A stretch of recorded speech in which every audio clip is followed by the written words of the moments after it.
பரமாத்மா ஒன்று அப்படின்னு நீங்கள் எப்படி கண்டுபிடிக்கலாம்? அதாவது கடவுள் ஒருத்தர் தான் எப்படி கண்டுபிடிக்கலாம்? பார்த்தீங்கன்னா நிறைய பானைகள் இருந்தாலும் பானைகள்லேருந்து வர உலோகம் ஒன்றே. அந்த உலோகம் எங்கேருந்து வருது? பல உலோகங்கள்ன்றது மண்ணுலேருந்து தான் வருது. அந்த மண்ணுலேருந்து அனைத்து பாண்டங்களும் வருது. ஸோ மண் ஒன்று, ஸோ அதுலேருந்து வருது எல்லாமே. ஸோ பரமாத்மா ஒன்று இல்லை. எனக்கு இன்னும் சொன்னோம், அணிகலங்கள் பல போட்டாலும் தங்கம் ஒன்று தானே.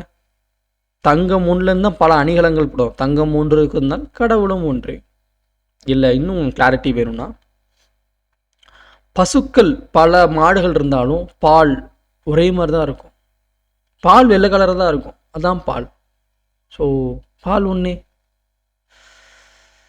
அதுபோல் சரீரம் பலவாக இருந்தாலும் பரமாத்மா ஒன்றே. நம்ம எல்லாமே ஒரு இடத்துலேருந்து தான் வந்திருக்கோம்.